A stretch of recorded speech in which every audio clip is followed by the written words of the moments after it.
ਸਤਿ ਸ਼੍ਰੀ ਅਕਾਲ ਜੀ। ਪੰਜਾਬ ਟੂਡੇ ਦੇਖ ਰਹੇ ਦਰਸ਼ਕਾਂ ਦਾ ਇੱਕ ਵਾਰ ਫਿਰ ਸਵਾਗਤ ਹੈ ਸਾਡੇ ਖਾਸ ਪ੍ਰੋਗਰਾਮ ਸਿਹਤ ਟੂਡੇ ਦੇ ਵਿੱਚ। ਸਾਡੇ ਅੱਜ ਦੇ ਸਪੈਸ਼ਲ ਗੈਸਟ ਨੇ doctor Sunny. He specialist in chest medicine and consultant in pulmonary medicine. ਸਤਿ ਸ਼੍ਰੀ ਅਕਾਲ ਸਰ, ਬਹੁਤ-ਬਹੁਤ ਸਵਾਗਤ ਹੈ ਤੁਹਾਡਾ। ਸਤਿ ਸ਼੍ਰੀ ਅਕਾਲ ਜੀ। ਪੰਜਾਬ ਟੂਡੇ ਦੇਖਣ ਵਾਲੇ ਸਾਰੇ ਸਰੋਤਿਆਂ ਨੂੰ ਮੇਰਾ ਪਿਆਰ ਭਰਿਆ ਸਤਿ ਸ਼੍ਰੀ ਅਕਾਲ। Thank you so much for coming sir. Sir ਸ਼ੁਰੂਆਤ ਕਰਦੇ ਹਾਂ ਰੈਸਪੀਰੇਟਰੀ ਸਿਸਟਮ ਤੋਂ ਜੁੜੀ ਹੋਈ ਜਿਹੜੀ ਆਮ ਬਿਮਾਰੀਆਂ ਨੇ ਉਹ ਕਿਹੜੀਆਂ-ਕਿਹੜੀਆਂ ਨੇ ਤੇ ਕਿਹੜੀ ਇਹੋ ਜਿਹੀਆਂ ਬਿਮਾਰੀਆਂ ਜਿਹੜੀ ਪਹਿਲਾਂ ਦੇ ਸਮੇਂ 'ਚ ਇੰਨੀ ਪ੍ਰੋਮੀਨੈਂਟ ਨਹੀਂ ਸੀ ਪਰ ਹੁਣ ਹੈਗੀ ਹੈ ਤੇ ਉਹਦੇ ਕਾਰਨ ਕੀ ਨੇ? ਦੇਖੋ, ਬਿਮਾਰੀਆਂ ਨੂੰ ਅਸੀਂ 3 ਤਰੀਕੇ ਨਾਲ ਕਲਾਸੀਫਾਈ ਕਰ ਸਕਦੇ ਹਾਂ। ਸਭ ਤੋਂ ਪਹਿਲੇ ਨੰਬਰ ਤੇ ਇਨਫੈਕਸ਼ਨਸ। ਇੰਡੀਆ ਵਿੱਚ ਹੱਲੇ ਵੀ ਇਨਫੈਕਸ਼ਨ ਸਾਨੂੰ ਬਹੁਤ ਤੰਗ ਕਰਦੀਆਂ ਨੇ।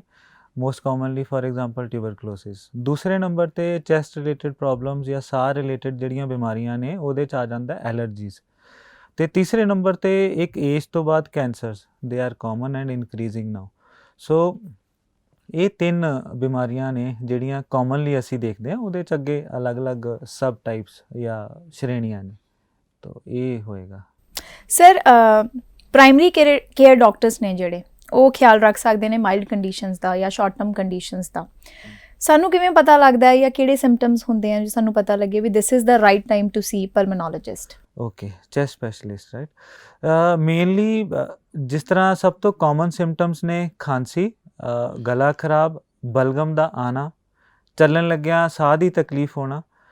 ਉਸ ਦੇ ਨਾਲ ਜੇ ਕਿਸੇ ਪੇਸ਼ੈਂਟ ਨੂੰ ਲੰਬੇ ਸਮੇਂ ਤੋਂ ਬੁਖਾਰ ਹੈ ਜਾਂ ਉਹਦਾ ਵਜ਼ਨ ਘੱਟ ਹੋ ਰਿਹਾ ਹੈ ਤੇ ਇਹ ਸਾਰੇ ਕਾਮਨ ਸਿੰਪਟਮਸ ਨੇ ਜਿਹੜੇ ਜਿਸ ਤਕਲੀਫ ਦੇ ਨਾਲ ਸਾਹ ਦੇ ਮਰੀਜ਼ ਸਾਡੇ ਕੋਲ ਆਉਂਦੇ ਨੇ।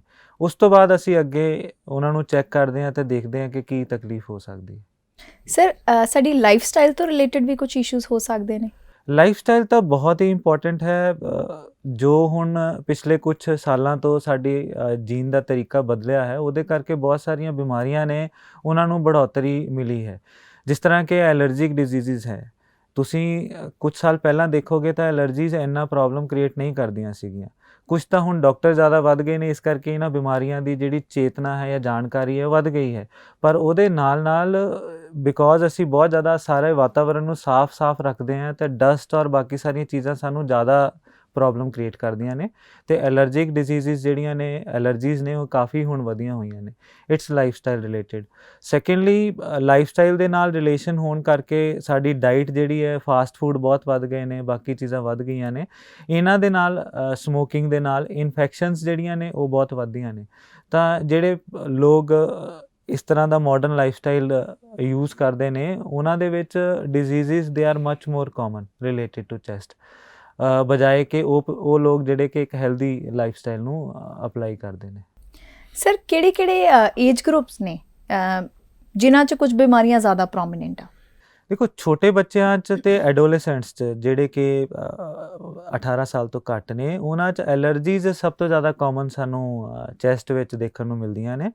ਸੈਕਿੰਡ ਨੰਬਰ 'ਤੇ ਇਨਫੈਕਸ਼ਨਸ ਨੇ ਕਿਉਂਕਿ ਸਕੂਲ ਗੋਇੰਗ ਬੱਚੇ ਨੇ ਜਦੋਂ ਪਹਿਲੀ ਵਾਰ ਸਕੂਲ ਦੇ এনवायरमेंट 'ਚ ਜਾਂਦੇ ਨੇ ਉਹਨਾਂ ਨੂੰ ਇਨਫੈਕਸ਼ਨਸ ਬਹੁਤ ਕਾਮਨਲੀ ਕੈਪਚਰ ਕਰਦੀਆਂ ਨੇ ਕਿਉਂਕਿ ਉਹਨਾਂ ਦਾ ਪਹਿਲਾ ਕੰਟੈਕਟ ਹੁੰਦਾ ਹੈ এনवायरमेंट ਨਾਲ।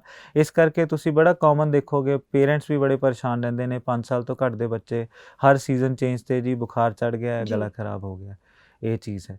ਤੇ ਉਸ ਤੋਂ ਬਾਅਦ ਜਿੱਦਾਂ ਅਸੀਂ ਗਰੋ ਕਰਦੇ ਹਾਂ 18 ਸਾਲ ਤੋਂ ਬਾਅਦ ਕਾਮਨਲੀ ਇਨਫੈਕਸ਼ਨਸ ਨੇ ਜਿਹੜੀਆਂ ਪ੍ਰੋਬਲਮ ਕ੍ਰੀਏਟ ਕਰਦੀਆਂ ਨੇ ਔਰ ਐਲਰਜੀਜ਼ ਹੌਲੀ 30 ਸਾਲ ਤੋਂ ਬਾਅਦ ਜਨਰਲੀ ਅਸੀਂ ਦੇਖਦੇ ਹਾਂ ਘਟ ਜਾਂਦੀਆਂ ਨੇ।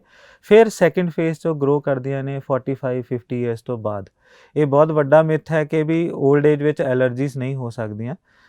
50, 60 ਈਵਨ 70 ਈਅਰਸ 'ਚ ਵੀ ਪਹਿਲੀ ਵਾਰੀ ਕਿਸੇ ਵੀ ਪੇਸ਼ੈਂਟ ਨੂੰ ਐਲਰਜੀ ਹੋ ਸਕਦੀ ਹੈ। ਜਨਰਲੀ ਕਲੀਨਿਕ ਵਿੱਚ ਅਸੀਂ ਇਸ ਤਰ੍ਹਾਂ ਦੇ ਪੇਸ਼ੈਂਟ ਬਹੁਤ ਕਾਮਨ ਦੇਖਦੇ ਹਾਂ ਤੇ ਸਾਨੂੰ ਉਹਨਾਂ ਨੂੰ ਇਹ ਸਮਝਾਉਣਾ ਬੜਾ ਮੁਸ਼ਕਿਲ ਹੋ ਜਾਂਦਾ ਹੈ ਕਿ ਜੀ ਤੁਹਾਨੂੰ ਐਲਰਜੀ ਹੈ। ਪੇਸ਼ੈਂਟ ਦਾ ਕਾਮਨਲੀ ਇਹ ਜਵਾਬ ਰਹਿੰਦਾ ਹੈ ਕਿ ਜੀ ਪਹਿਲੀ ਵਾਰੀ ਇਸ ਤਰ੍ਹਾਂ ਹੋਇਆ, ਅੱਜ ਤੱਕ ਲਾਈਫ 'ਚ ਕਦੀ ਕੋਈ ਐਲਰਜੀ ਨਹੀਂ ਸੀ। ਜੀ, ਇਹ ਚੀਜ਼ ਹੈ। ਸਰ ਤੁਸੀਂ ਮਿਥਸ ਦੀ ਗੱਲ ਕੀਤੀ ਹੈ ਜਿਹੜੀ ਕਾਮਨ ਰੈਸਪੀਰੇਟਰੀ ਪ੍ਰੋਬਲਮਸ ਹੈ, ਅਸਥਮਾ ਅਸੀਂ ਦੇਖਦੇ ਹਾਂ ਤੇ ਕਾਫੀ ਮਿਥਸ ਨੇ ਇਹਨੂੰ ਲੈ ਕੇ ਕਿ ਵੀ ਕੈਨ ਨਾਟ ਟਰੈਵਲ ਜਾਂ ਜਿਸ ਬੱਚੇ ਨੂੰ ਹੈਗਾ ਤੇ ਉਹ ਜ਼ਿਆਦਾ ਖੇਡ ਨਹੀਂ ਸਕਦਾ, ਜ਼ਿਆਦਾ ਦੌੜ ਨਹੀਂ ਸਕਦਾ ਤੇ ਟਰੈਵਲ ਕਰਨ ਨੂੰ ਅਲਾਉ ਨਹੀਂ ਕਰਦੇ ਹੁੰਦੇ। ਇਹਦੇ 'ਚ ਕਿੰਨੀ ਕੁ ਸੱਚਾਈ ਆ? ਇਹ ਸਵਾਲ ਤੁਹਾਡਾ ਬਹੁਤ ਇੰਪੋਰਟੈਂਟ ਹੈ। ਅੱਜ ਕੱਲ੍ਹ ਦੇ ਜ਼ਮਾਨੇ 'ਚ ਸਾਡੇ ਲਈ ਵੀ ਜਨਰਲੀ ਜੇ ਓਪੀਡੀ ਟਾਈਮ 'ਚ ਅਸੀਂ ਪੇਸ਼ੈਂਟ ਨੂੰ ਦਿੰਦੇ ਹਾਂ ਤਾਂ 20 ਤੋਂ 30% ਸਾਡਾ ਟਾਈਮ ਇਸੀ ਚੀਜ਼ ਵਿੱਚ ਸਮਝਾਉਣ 'ਚ ਲੱਗਦਾ ਹੈ। ਸਭ ਤੋਂ ਵੱਡਾ ਮਿਥ ਇਹ ਹੈ ਛੋਟੇ ਬੱਚਿਆਂ 'ਚ ਖਾਸ ਕਰਕੇ ਪੇਰੈਂਟਸ ਇਹ ਕਹਿੰਦੇ ਨੇ ਕਿ ਵੀ ਇਹਨੂੰ ਖੇਡਣ ਨਹੀਂ ਦੇਣਾ, ਖੇਡੇਗਾ ਤਾਂ ਖਾਂਸੀ ਉੱਡ ਜਾਏਗੀ ਜਾਂ ਸਾਹ ਚੜ੍ਹ ਜਾਏਗਾ। ਦੇਖੋ, ਇਹ ਕੁਝ ਪ੍ਰੋਬਲਮਸ ਨੇ ਖਾਸ ਕਰਕੇ ਚੈਸਟ ਦੀ ਐਲਰਜੀ ਜਾਂ ਐਸਥਮਾ ਜਿਹਨੂੰ ਆਪਾਂ ਕਹਿੰਦੇ ਹਾਂ। ਇਹਨੂੰ ਕੰਟਰੋਲ ਕਰਨਾ ਬਹੁਤ ਜ਼ਰੂਰੀ ਹੈ, ਖਾਸ ਕਰਕੇ ਛੋਟੇ ਬੱਚਿਆਂ 'ਚ, ਕਿਉਂਕਿ ਜੇ ਆਪਾਂ ਇਹਨੂੰ ਅੱਛੇ ਤਰ੍ਹਾਂ ਨਾਲ ਕੰਟਰੋਲ ਨਾ ਕਰੀਏ, ਸਭ ਤੋਂ ਪਹਿਲੀ ਗੱਲ ਤਾਂ ਬੱਚਾ ਅੱਛੀ ਤਰ੍ਹਾਂ ਨਾਲ ਆਪਣੇ ਸਾਰੇ ਕੰਮ ਨਹੀਂ ਕਰ ਸਕਦਾ, ਖੇਡ ਨਹੀਂ ਸਕਦਾ, ਦੌੜ ਨਹੀਂ ਸਕਦਾ। ਜਿੱਦਾਂ ਹੀ ਖੇਡੇਗਾ ਉਹਨੂੰ ਖਾਂਸੀ ਉੱਠ ਜਾਏਗੀ, ਉਹਨੂੰ ਸਾਹ ਚੜ੍ਹਨ ਲੱਗ ਜਾਏਗਾ। ਅਤੇ ਜੇ ਆਪਾਂ ਦਵਾਈ ਅੱਛੇ ਤਰੀਕੇ ਨਾਲ ਦਈਏ, ਉਹਦੇ ਨਾਲ ਪ੍ਰੋਪਰ ਬਿਮਾਰੀ ਕੰਟਰੋਲ ਰਹੇਗੀ, ਤਾਂ ਬੱਚਾ ਸਭ ਕੁਝ ਕਰ ਸਕਦਾ ਹੈ। ਜੀ। ਅੱਜ ਦੀ ਡੇਟ ਵਿੱਚ ਅਸੀਂ ਇਹ ਕਹਿੰਦੇ ਹਾਂ ਕਿ ਜੇ ਐਲਰਜੀ ਪੂਰੀ ਤਰ੍ਹਾਂ ਨਾਲ ਕੰਟਰੋਲ ਨਹੀਂ ਹੋ ਰਹੀ, ਇਹਦੇ 'ਚ ਪੇਸ਼ੈਂਟ ਦਾ ਦੋਸ਼ ਨਹੀਂ ਹੈ, ਡਾਕਟਰ ਦਾ ਦੋਸ਼ ਹੈ। So good medicines are there ਕਿ ਪੇਸ਼ੈਂਟ ਨੂੰ ਅਸੀਂ ਕਾਫੀ ਹੱਦ ਤੱਕ ਬਿਲਕੁਲ ਨਾਰਮਲ ਕਰ ਸਕਦੇ। ਇਹ ਚੀਜ਼ ਹੈ ਸਰ, ਡੇਲੀ ਲਾਈਫ ਕਿੱਦਾਂ ਅਫੈਕਟ ਕਰ ਰਹੀ ਹੈ ਲੰਗ ਡਿਜ਼ੀਜ਼ਸ, ਤੇ ਡਾਇਟ ਹੈ, ਰੂਟੀਨ ਹੈ ਜਿਹੜਾ, ਤੇ ਇਹ ਤੋਂ ਇਲਾਵਾ ਐਕਟੀਵਿਟੀ ਲਾਈਨ ਹੈ, ਇਹ ਕਿੱਦਾਂ ਕੰਟਰੋਲ ਕਰ ਸਕਦੇ ਹਾਂ ਮੈਨੇਜ ਅਸੀਂ? ਬਿਲਕੁਲ, ਜੇ ਤੁਸੀਂ ਆਪਣਾ ਲਾਈਫ ਸਟਾਈਲ ਹੈਲਦੀ ਰੱਖਦੇ ਆ, ਲਾਈਫ ਸਟਾਈਲ ਵਿੱਚ ਆਪਾਂ 2 ਚੀਜ਼ਾਂ ਮੇਨ ਅਪਲਾਈ ਕਰਦੇ ਹਾਂ। ਸਭ ਤੋਂ ਪਹਿਲਾਂ ਤੁਹਾਡਾ ਖਾਣਾ, ਕਿ ਖਾਣਾ ਕਿੰਨਾ ਅੱਛਾ ਹੈ। ਹੈਲਦੀ ਫੂਡਸ ਵਿੱਚ ਆਪਾਂ ਸਭ ਤੋਂ ਪਹਿਲੇ ਨੰਬਰ 'ਤੇ ਵੈਜੀਟੇਬਲਸ ਔਰ ਫਰੂਟਸ, ਇਹ 2 ਚੀਜ਼ਾਂ ਨੂੰ ਰੱਖਦੇ ਹਾਂ ਜੀ। ਜੇ ਤੁਹਾਡੇ ਖਾਣੇ ਵਿੱਚ ਫਾਸਟ ਫੂਡ ਦੀ ਪ੍ਰਪੋਰਸ਼ਨ ਘੱਟ ਹੈ, ਬਾਹਰੋਂ ਜਿਹੜਾ ਬਣਿਆ ਹੋਇਆ ਖਾਣਾ ਉਹ ਘੱਟ ਹੈ, ਉਸ ਤੋਂ ਬਾਅਦ ਘਰ ਦਾ ਵੀ ਖਾਣਾ ਜਿਹੜਾ ਉਹਦੇ 'ਚ ਸਬਜ਼ੀਆਂ ਅਤੇ ਫਲ ਫਰੂਟ ਜ਼ਿਆਦਾ ਨੇ, ਉਹ ਤੁਹਾਡੀ ਲੰਗਸ ਨੂੰ ਬਹੁਤ ਹੈਲਦੀ ਰੱਖਦੇ ਨੇ। ਲੰਗਸ ਵਾਸਤੇ ਦੋਨੋਂ ਚੀਜ਼ਾਂ ਇੱਕ ਤਰ੍ਹਾਂ ਦਾ ਟੌਨਿਕ ਹੈ, ਜਿਹੜੀ ਬਿਮਾਰੀਆਂ ਉਹਨੂੰ ਠੀਕ ਕਰਨ ਵਾਸਤੇ। ਈਵਨ ਇਹਦੇ ਉੱਤੇ ਸਟੱਡੀਜ਼ ਵੀ ਨੇ ਜਿਹੜੀਆਂ ਆਪਾਂ ਬੁੱਕਸ ਵਿੱਚ ਪੜ੍ਹਦੇ ਹਾਂ, ਜੋ ਕਿ ਕਾਫੀ ਜ਼ਿਆਦਾ ਪਾਪੂਲੇਸ਼ਨ ਦੇ ਉੱਪਰ ਕੀਤੀਆਂ ਗਈਆਂ ਨੇ, ਅਤੇ ਇਹ ਦੇਖਿਆ ਗਿਆ ਹੈ ਜਿਹੜੇ ਬੱਚੇ ਜਾਂ ਜਿਹੜੇ ਲੋਕ ਐਲਰਜੀ ਦੀ ਬਿਮਾਰੀਆਂ ਦੇ ਨਾਲ ਗ੍ਰਸਤ ਨੇ, ਉਹ ਜੇ ਫਾਸਟ ਫੂਡ ਜ਼ਿਆਦਾ ਖਾਂਦੇ ਉਹਨਾਂ ਦੀ ਪ੍ਰੋਬਲਮ ਵੱਧ ਜਾਂਦੀ ਹੈ। ਜਿਹੜੇ ਲੋਕ ਫਾਸਟ ਫੂਡ ਘੱਟ ਖਾ ਰਹੇ ਉਹਨਾਂ 'ਚ ਪ੍ਰੋਬਲਮਸ ਘੱਟ ਨੇ। ਦੂਸਰੇ ਨੰਬਰ ਦੇ ਉੱਪਰ ਐਕਸਰਸਾਈਜ਼, ਜੇ ਤੁਸੀਂ ਰੈਗੂਲਰ ਐਕਸਰਸਾਈਜ਼ ਕਰਦੇ ਹੋ, ਆਪਣੀ ਲੰਗਸ ਦੀ ਕਪੈਸਿਟੀ ਨੂੰ ਵਧਾਉਂਦੇ ਹੋ, ਆਪਣੇ ਸਟੈਮੀਨਾ ਨੂੰ ਵਧਾਉਂਦੇ ਹੋ, ਤਾਂ ਜਦੋਂ ਲੰਗਸ ਬਾਰ-ਬਾਰ ਯੂਜ਼ ਹੁੰਦੀਆਂ ਨੇ ਅਤੇ ਉਹਨਾਂ ਦੇ ਅੰਦਰ ਜਿਹੜੀਆਂ ਬਿਮਾਰੀਆਂ ਨੇ ਉਹ ਘਟਦੀਆਂ ਨੇ। ਅਸੀਂ ਵੀ ਜਿਸ ਤਰ੍ਹਾਂ ਲੰਗ ਦੇ ਪੇਸ਼ੈਂਟਸ ਨੇ ਜਿਨ੍ਹਾਂ ਨੂੰ ਕਰੋਨਿਕ ਪ੍ਰੋਬਲਮਸ ਨੇ, ਮਤਲਬ ਕਿ ਇਹ ਪ੍ਰੋਬਲਮਸ ਜਲਦੀ ਠੀਕ ਨਹੀਂ ਹੁੰਦੀਆਂ, ਇਹਨਾਂ ਲਈ ਰੈਗੂਲਰ ਟਰੀਟਮੈਂਟ ਕਰਨੀ ਪੈਂਦੀ ਹੈ, ਉਹਨਾਂ 'ਚ ਪੇਸ਼ੈਂਟਸ ਨੂੰ ਮੋਟੀਵੇਟ ਕਰਦੇ ਹਾਂ ਕਿ ਤੁਸੀਂ ਐਕਸਰਸਾਈਜ਼ ਰੈਗੂਲਰ ਕਰੋ, ਚੱਲਦੇ ਫਿਰਦੇ ਰਹੋ, ਤਾਂ ਕਿ ਤੁਹਾਡੀਆਂ ਲੰਗਸ ਹੈ ਜਿਹੜੀਆਂ ਅੱਛੀ ਤਰ੍ਹਾਂ ਨਾਲ ਯੂਜ਼ ਹੋਣ। ਲੰਗਸ ਇੱਕ ਇਸ ਤਰ੍ਹਾਂ ਦੇ ਆਰਗਨ ਹੈ, ਜਿੰਨਾ ਆਪਾਂ ਇਹਨਾਂ ਨੂੰ ਯੂਜ਼ ਕਰਦੇ ਹਾਂ, ਆਪਣੇ ਆਪ ਨੂੰ ਉਨੀ ਜਲਦੀ ਠੀਕ ਕਰਦੀਆਂ ਨੇ। ਜੀ, ਇਹ ਚੀਜ਼ ਹੈ। ਸਰ, ਕ੍ਰੋਨਿਕ ਕੰਡੀਸ਼ਨਸ ਦੀ ਤੁਸੀਂ ਗੱਲ ਕੀਤੀ, ਉਹ ਕ੍ਰੋਨਿਕ ਕੰਡੀਸ਼ਨਸ ਕਿਹੜੇ-ਕਿਹੜੇ ਨੇ? ਓਕੇ, ਸਭ ਤੋਂ ਪਹਿਲਾਂ ਐਲਰਜਿਕ ਡਿਸਆਰਡਰਸ ਹੈ, ਐਸਥਮਾ, ਕੁਝ ਪੇਸ਼ੈਂਟਸ ਦੇ ਅੰਦਰ ਇਹ ਕ੍ਰੋਨਿਕ ਹੋ ਸਕਦਾ ਹੈ। ਦੂਸਰੇ ਨੰਬਰ ਦੇ ਉੱਪਰ ਕਈ ਲੋਕ ਨੇ ਜਿਹੜੇ ਸਮੋਕਰਸ ਨੇ ਜਾਂ ਜਿਨ੍ਹਾਂ 'ਚ ਪੋਲਿਊਸ਼ਨ ਦਾ ਐਕਸਪੋਜਰ ਰਹਿੰਦਾ ਹੈ, ਉਹਨਾਂ 'ਚ ਇੱਕ ਪਰਟੀਕੂਲਰ ਡਿਜ਼ੀਜ਼ ਹੈ COPD। ਜੀ। COPD ਦਾ ਮਤਲਬ ਰਹਿੰਦਾ ਹੈ ਕ੍ਰੋਨਿਕ ਆਬਸਟਰਕਟਿਵ ਪਲਮਨਰੀ ਡਿਜ਼ੀਜ਼। ਜੀ। ਇਹ ਲੰਗਸ ਦੇ ਨਾਲ ਹੀ ਜੁੜੀ ਹੋਈ ਬਿਮਾਰੀ ਹੈ ਔਰ ਕਾਮਨਲੀ 40 ਸਾਲ ਤੋਂ ਬਾਅਦ ਪੇਸ਼ੈਂਟਸ ਨੂੰ ਤੰਗ ਕਰਦੀ ਹੈ। ਇੱਕ ਤਰ੍ਹਾਂ ਦਾ ਦਮਾ ਹੀ ਹੈ, ਬਟ ਇਹਦੇ ਵਿੱਚ ਟਰੀਟਮੈਂਟ ਅਲੱਗ ਰਹਿੰਦੀ ਹੈ, ਪਲੱਸ ਇਹ ਟਾਈਮ ਦੇ ਨਾਲ ਕਈ ਵਾਰੀ ਵੱਧਦੀ ਹੈ ਔਰ ਟਰੀਟਮੈਂਟ 100% ਇਫੈਕਟਿਵ ਨਹੀਂ ਹੈ, ਬਟ ਵਿਦ ਟਰੀਟਮੈਂਟ ਪੇਸ਼ੈਂਟ ਜਿਹੜਾ ਆਪਣੀ ਇੱਕ ਅੱਛੀ ਲਾਈਫ ਸਪੈਂਡ ਕਰ ਸਕਦਾ ਹੈ। ਇਹ ਚੀਜ਼ ਹੈ। ਅਤੇ ਉਸ ਤੋਂ ਬਾਅਦ ਬਾਕੀ ਕ੍ਰੋਨਿਕ ਡਿਜ਼ੀਜ਼ਸ ਨੇ, ਜਿਸ ਤਰ੍ਹਾਂ ILDs ਹੁੰਦੀਆਂ ਨੇ ਲੰਗ ਦੇ ਵਿੱਚ। ILD ਇੱਕ ਤਰ੍ਹਾਂ ਦੀ ਬਿਮਾਰੀ ਹੈ ਜਿਹਦੇ ਅੰਦਰ ਫੇਫੜੇ ਦੇ ਅੰਦਰ ਨੁਕਸਾਨ ਹੋਣ ਦੀ ਵਜ੍ਹਾ ਨਾਲ ਫੇਫੜੇ ਦੇ ਅੰਦਰ ਸਕਾਰਿੰਗ ਹੋਣੀ ਸ਼ੁਰੂ ਹੁੰਦੀ ਹੈ, ਜਿਸ ਕਰਕੇ ਫੇਫੜੇ ਸਿकुड़ना ਸ਼ੁਰੂ ਕਰ ਦਿੰਦੇ ਨੇ। ਟਾਈਮਲੀ ਡਾਇਗਨੋਸਿਸ, ਬਿਲਕੁਲ ਟਾਈਮ 'ਤੇ ਜੇ ਇਸ ਦਾ ਪਤਾ ਚੱਲਦਾ ਹੈ ਤਾਂ ਅਸੀਂ ਦਵਾਈਆਂ ਦੇ ਨਾਲ ਉਸ ਪ੍ਰੋਬਲਮ ਦੀ बढ़त ਨੂੰ ਰੋਕ ਸਕਦੇ ਹਾਂ ਅਤੇ ਉਹਦੇ ਨਾਲ ਪੇਸ਼ੈਂਟ ਇੱਕ ਬਹੁਤ ਅੱਛੀ ਲਾਈਫ ਸਪੈਂਡ ਕਰ ਸਕਦਾ ਹੈ। ਸਰ, ਮੈਂ ਪੜ੍ਹ ਰਹੀ ਸੀ ਕਿ ਪਲਮਨਰੀ ਆਰਟੀਰੀਅਲ ਹਾਈਪਰਟੈਂਸ਼ਨ, ਸੋ ਇਹ ਹਾਈਪਰਟੈਂਸ਼ਨ ਤੇ ਪਲਮਨਰੀ ਡਿਜ਼ੀਜ਼ ਕਿੱਦਾਂ ਰਿਲੇਟਡ ਆ? ਮੈਮ, ਬੇਸਿਕਲੀ ਹਾਈਪਰਟੈਂਸ਼ਨ ਦਾ ਮਤਲਬ, ਰਕਤਚਾਪ ਦਾ ਮਤਲਬ ਹੁੰਦਾ ਹੈ ਕਿ ਜਿਹੜੇ ਤੁਹਾਡੇ ਬਲੱਡ ਵੈਸਲਸ ਨੇ, ਰਕਤ ਧਮਨੀਆਂ ਨੇ, ਉਹਨਾਂ ਦੇ ਵਿੱਚ ਪ੍ਰੈਸ਼ਰ ਜ਼ਿਆਦਾ ਹੈ। ਇਹ ਚੀਜ਼ ਹੈ। ਇਹ ਪ੍ਰੈਸ਼ਰ ਸਾਡੀਆਂ 2 ਸਰਕੂਲੇਸ਼ਨਸ ਦੋਨੋਂ ਅਲੱਗ-ਅਲੱਗ ਨੇ। ਇੱਕ ਸਰਕੂਲੇਸ਼ਨ ਹੈ ਸਿਸਟਮਿਕ ਸਰਕੂਲੇਸ਼ਨ, ਜਿਹਦੇ ਵਿੱਚ ਕਿ ਬਲੱਡ ਹਾਰਟ ਦੇ ਥਰੂ ਪੰਪ ਹੋ ਕੇ ਸਾਰੀ ਬੋਡੀ ਨੂੰ ਸਪਲਾਈ ਹੁੰਦਾ, ਅੱਛਾ ਬਲੱਡ ਜਿਹਦੇ ਅੰਦਰ ਆਕਸੀਜਨ ਹੈ। ਉਸ ਤੋਂ ਬਾਅਦ ਉਹ ਸਾਰਾ ਬਲੱਡ ਇਕੱਠਾ ਕਰਕੇ ਸਾਡੀਆਂ ਜਿਹੜੀਆਂ ਨਾੜੀਆਂ ਨੇ, ਵੇਨਸ, ਉਹ ਹਾਰਟ ਤੱਕ ਲੈ ਕੇ ਆਉਣੀਆਂ ਨੇ। ਹੁਣ ਇਸ ਤੋਂ ਬਾਅਦ ਲੰਗਸ ਦਾ ਕੰਮ ਸ਼ੁਰੂ ਹੁੰਦਾ ਹੈ। ਉਹ ਸਾਰਾ ਜਿਹੜਾ ਡੀਆਕਸੀਜਨੇਟਡ ਜਾਂ ਦੂਸ਼ਿਤ ਖੂਨ ਹੈ ਉਹ ਲੰਗਸ ਤੱਕ ਜਾਂਦਾ ਹੈ। ਲੰਗਸ ਇੱਕ ਤਾਂ ਉਹਨਾਂ ਨੂੰ ਪਿਊਰੀਫਾਈ ਕਰਦਾ ਹੈ, ਦੂਸਰੇ ਨੰਬਰ 'ਤੇ ਉਹਦੇ ਵਿੱਚ ਆਕਸੀਜਨ ਭਰਦੀ ਹੈ, ਜਿਹੜੇ ਆਪਣੇ ਫੇਫੜੇ ਆ ਉਹਨੂੰ ਆਕਸੀਜਨੇਟ ਕਰਦੇ ਉਸ ਬਲੱਡ ਨੂੰ। ਅਤੇ ਇਹ ਜਿਹੜਾ ਸਰਕੂਲੇਸ਼ਨ ਹੈ ਇਹਨੂੰ ਆਪਾਂ ਪਲਮਨਰੀ ਸਰਕੂਲੇਸ਼ਨ ਕਹਿੰਦੇ ਹਾਂ। ਮਤਲਬ ਉਹ ਬਲੱਡ ਵੈਸਲਸ, ਉਹ ਰਕਤ ਧਮਨੀਆਂ ਜਿਹੜੀਆਂ ਗੰਦਾ ਖੂਨ ਹਾਰਟ ਦੇ ਉੱਪਰੋਂ ਆਪਣੇ ਫੇਫੜਿਆਂ ਤੱਕ ਲੈ ਕੇ ਜਾਂਦੀਆਂ ਨੇ। ਉਸ ਤੋਂ ਬਾਅਦ ਜਦੋਂ ਬਲੱਡ ਵਿੱਚ ਆਕਸੀਜਨ ਭਰ ਜਾਂਦੀ ਹੈ, ਉਹ ਅੱਛਾ ਖੂਨ ਆਕਸੀਜਨੇਟਿਡ ਬਲੱਡ ਲੰਗਸ ਤੋਂ ਅੱਗੇ ਹਾਰਟ ਤੱਕ ਲੈ ਕੇ ਜਾਂਦੀਆਂ ਨੇ। ਜਦੋਂ ਕਦੀ ਇਹਨਾਂ ਦੀ ਸਰਕੂਲੇਸ਼ਨ ਵਿੱਚ ਕੋਈ ਪ੍ਰੋਬਲਮ ਹੁੰਦੀ ਹੈ, ਕੋਈ ਬਿਮਾਰੀ ਹੁੰਦੀ ਹੈ, ਤਾਂ ਉੱਥੇ ਦਾ ਜਿਹੜਾ ਬਲੱਡ ਪ੍ਰੈਸ਼ਰ ਹੈ ਉਹ ਵੀ ਵੱਧ ਸਕਦਾ ਹੈ। ਉਸ ਬਲੱਡ ਪ੍ਰੈਸ਼ਰ ਇਨਕਰੀਜ਼ ਨੂੰ ਅਸੀਂ ਪਲਮਨਰੀ ਆਰਟਰੀ ਹਾਈਪਰਟੈਂਸ਼ਨ ਕਹਿੰਦੇ ਹਾਂ, ਯਾਨੀ ਕਿ ਉਹ ਵਾਲੇ ਸਰਕੂਲੇਸ਼ਨ ਦਾ ਬਲੱਡ ਪ੍ਰੈਸ਼ਰ ਵਧਿਆ ਹੋਇਆ ਜਿੱਥੇ ਕਿ ਜੋ ਲੰਗਸ ਹੈ ਹਾਰਟ ਦੇ ਨਾਲ ਡਾਇਰੈਕਟ ਲਿੰਕ ਵਿੱਚ ਹੈ ਜੀ। ਸਰ ਕੋਵਿਡ ਦੇ ਵਿੱਚ ਤੁਹਾਡਾ ਐਕਸਪੀਰੀਅੰਸ ਕਿੱਦਾਂ ਰਿਹਾ? ਕਿਉਂਕਿ ਜਿਨ੍ਹਾਂ ਨੂੰ ਮਾਈਲਡ ਕੰਡੀਸ਼ਨ ਸੀ ਉਹ ਤਾਂ ਸ਼ਾਇਦ ਰਿਕਵਰ ਕਰ ਗਏ, ਪਰ ਜਿਨ੍ਹਾਂ ਨੂੰ ਕ੍ਰੋਨਿਕ ਕੰਡੀਸ਼ਨ ਸੀਗੇ ਜਾਂ ਕੁਝ ਲੋਕ ਇੱਦਾਂ ਦੇ ਵੀ ਆ ਜਿਹੜੇ ਹੁਣ ਤੱਕ ਰਿਕਵਰ ਨਹੀਂ ਕਰ ਸਕੇ। Ma'am Covid was really very bad situation for everybody. ਇਹਦੇ 'ਚ ਹਰ ਕਿਸੇ ਨੇ ਬਹੁਤ ਜ਼ਿਆਦਾ ਭੁਗਤਿਆ ਹੈ। ਬਿਜ਼ਨਸਿਸ ਹੈ ਉਹਨਾਂ 'ਤੇ ਇੰਪੈਕਟ ਆਇਆ ਹੈ, ਹੈਲਥ ਕੇਅਰ ਸਿਸਟਮ 'ਤੇ ਸਪੈਸੀਫਿਕਲੀ ਇਹਦਾ ਬਹੁਤ ਜ਼ਿਆਦਾ ਸਟ੍ਰੈਸ ਸੀਗਾ ਅਤੇ ਗਵਰਨਮੈਂਟ ਨੇ ਆਪਣੇ ਵੱਲੋਂ ਬਹੁਤ ਮਿਹਨਤ ਕੀਤੀ ਹੈ ਇਸ ਸਿਚੁਏਸ਼ਨ ਨੂੰ ਕਾਬੂ ਕਰਨ ਵਿੱਚ। ਸਾਡੇ ਉੱਤੇ ਉਹਨਾਂ ਦਾ ਬਹੁਤ ਹੱਥ ਰਿਹਾ ਹੈ, ਹਰ ਤਰ੍ਹਾਂ ਨਾਲ ਸਾਨੂੰ ਹੈਲਪ ਮਿਲੀ ਹੈ, ਚਾਹੇ ਉਹ ਇੰਜੈਕਸ਼ਨਸ ਦੇ ਰੂਪ 'ਚ ਹੋਵੇ, ਆਕਸੀਜਨ ਦੇ ਰੂਪ 'ਚ ਹੋਵੇ, ਸਪਲਾਈ ਦੇ ਰੂਪ 'ਚ ਹੋਵੇ ਕਿ ਵੈਂਟੀਲੇਟਰਸ ਦੀ ਹੋਰ ਰਿਕੁਆਇਰਮੈਂਟ ਹੈ। But all said and done everybody struggled, be it media, be it government, be it health care. Ultimately it was really a stressful situation ਔਰ ਪੇਸ਼ੈਂਟਸ ਨੇ ਬਹੁਤ ਸਫਰ ਕੀਤਾ ਹੈ। ਜਿਹੜੇ ਤਾਂ ਮਾਈਲਡ ਡਿਜ਼ੀਜ਼ਿਸ ਦੇ ਨਾਲ ਪੇਸ਼ੈਂਟ ਅਫੈਕਟ ਹੋਏ ਨੇ ਉਹਨਾਂ 'ਤੇ ਤਾਂ ਬਹੁਤ ਜ਼ਿਆਦਾ ਇਫੈਕਟ ਨਹੀਂ ਹੋਇਆ ਹੈ, ਬਟ ਜਿਨ੍ਹਾਂ ਪੇਸ਼ੈਂਟਸ ਨੂੰ ਮੋਡਰੇਟ, ਕੁਛ ਹੱਦ ਤੱਕ ਜ਼ਿਆਦਾ ਜਾਂ ਸੀਵੀਅਰ, ਬਹੁਤ ਜ਼ਿਆਦਾ ਸੀਵੀਅਰ ਇਲਨੈਸ ਰਹੀ ਹੈ, ਉਹਨਾਂ ਦਾ ਲਾਈਫ ਸਟਾਈਲ ਬਹੁਤ ਇੰਪੈਕਟ ਹੋਇਆ ਹੈ। ਪੇਸ਼ੈਂਟਸ ਦੇ ਲੰਗਸ ਨੇ ਕਈ ਵਾਰੀ ਜਵਾਬ ਦਿੱਤਾ ਹੈ, ਅਸੀਂ ਉਹਨਾਂ ਨੂੰ ਨਹੀਂ ਰਿਕਵਰ ਕਰ ਪਾਏ, ਜਾਂ ਪੇਸ਼ੈਂਟਸ ਇਸ ਹੱਦ ਤੱਕ ਅਫੈਕਟਡ ਹੋਏ ਨੇ ਕਿ ਹੁਣ ਤੱਕ ਵੀ ਉਹਨਾਂ ਨੂੰ ਆਕਸੀਜਨ ਦੀ ਸਪੋਰਟ ਲੈਣੀ ਪੈ ਰਹੀ ਹੈ, ਜਾਂ ਉਹਨਾਂ ਦਾ ਜਿਹੜਾ day to day life style ਹੈ ਉਹ ਬਸ ਇੱਕ ਘਰ ਦੇ ਅੰਦਰ ਹੀ ਸੀਮਿਤ ਹੋ ਕੇ ਰਹਿ ਗਿਆ ਕਿਉਂਕਿ ਲੰਗਸ ਇੰਨੇ ਇਫੈਕਟ ਹੋਏ ਨੇ ਕਿ ਉਸ ਤੋਂ ਜ਼ਿਆਦਾ ਉਹ ਕੰਮ ਨਹੀਂ ਕਰ ਪਾ ਰਹੇ। ਤੇ Covid really have been a scare for all of us in this particular time. ਇਹ ਚੀਜ਼ ਹੈ ਸਰ। ਇਹ ਸਵਾਲ ਮੈਂ ਪੁੱਛਣਾ ਚਾਹੂੰਗੀ personally, what modifications I can make to breathe better? ਕੋਈ ਇੱਦਾਂ ਦਾ ਥੰਬ ਰੂਲ, ਕੋਈ ਇੱਦਾਂ ਦੀ exercise? Thumb rule is there ma'am, it is get up early in the morning, ਸਵੇਰੇ ਛੇਤੀ ਉਠੋ। that is difficult. ਡੈਫੀਨੇਟਲੀ ਉੱਠ ਕੇ ਐਕਸਰਸਾਈਜ਼ ਕਰੋ। ਸਭ ਤੋਂ ਸਿੰਪਲ ਤੇ ਸਭ ਤੋਂ ਅੱਛੀ ਐਕਸਰਸਾਈਜ਼ ਹੈ ਬ੍ਰਿਸਕ ਵਾਕਿੰਗ, ਜਿਹਦੇ 'ਚ ਆਪਾਂ ਨੂੰ ਇੰਨਾ ਤੇਜ਼ ਚੱਲਣਾ ਚਾਹੀਦਾ ਹੈ ਕਿ ਸਾਹ ਨਹੀਂ ਚੜੇ। ਦੂਸਰੇ ਨੰਬਰ ਦੇ ਉੱਪਰ ਜੋਗਿੰਗ, ਜੇ ਹੈਲਦੀ ਹੈ, ਤੁਹਾਡੀ ਨੀਜ਼ ਹੈਲਦੀ ਹੈ, ਤੁਸੀਂ ਜੋਗਿੰਗ ਕਰ ਸਕਦੇ ਹੋ। ਉਸ ਤੋਂ ਬਾਅਦ ਤੀਸਰੇ ਨੰਬਰ ਦੇ ਉੱਪਰ ਜਿਹੜੇ 올ਡ ਏਜ ਵਿੱਚ ਨੇ, ਕਿਉਂਕਿ ਅੱਜ ਕੱਲ੍ਹ ਜੁਆਇੰਟਸ ਦੀਆਂ ਇਹ ਸਾਰੀਆਂ ਪ੍ਰੋਬਲਮਸ ਬਹੁਤ ਕਾਮਨ ਹੈ, swimming is a very good exercise because ਉਹਦੇ ਵਿੱਚ ਕਿਸੇ ਵੀ ਜੁਆਇੰਟ 'ਤੇ ਅਨਨੈਸੈਸਰੀ ਸਟ੍ਰੇਨ ਨਹੀਂ ਪੈਂਦੀ ਔਰ ਸਾਰੇ ਜਿਹੜੇ ਬੋਡੀ ਦੇ ਲਾਰਜ ਮਸਲਸ ਨੇ ਉਹ ਆਪਣੇ ਯੂਜ਼ ਵਿੱਚ ਆਉਂਦੇ ਨੇ। ਤਾਂ ਇਸ ਕਰਕੇ ਸਵਿਮਿੰਗ ਜਿਹੜੀ ਹੈ ਉਹ ਬਹੁਤ ਇੰਪੋਰਟੈਂਟ ਹੈ। ਤਾਂ ਇਹ 3 ਐਕਸਰਸਾਈਜ਼ਸ ਨੇ ਜਿਹੜੇ ਪੇਸ਼ੈਂਟਸ ਯੂਜ਼ ਕਰ ਸਕਦੇ ਨੇ। ਕੁਛ ਇਸ ਤਰ੍ਹਾਂ ਦੇ 올ਡ ਏਜ ਵਿੱਚ ਲੋਕ ਰਹਿੰਦੇ ਨੇ ਜਿਹੜੇ ਇਹ ਸਾਰੀਆਂ ਚੀਜ਼ਾਂ ਨਹੀਂ ਕਰ ਸਕਦੇ, ਉਹਨਾਂ ਨੂੰ ਅਸੀਂ ਇਹ ਕਹਿੰਦੇ ਹਾਂ ਕਿ ਵੀ ਤੁਸੀਂ ਘਰ ਬੈਠ ਕੇ ਬਰੀਦਿੰਗ ਐਕਸਰਸਾਈਜ਼ਸ ਕਰੋ।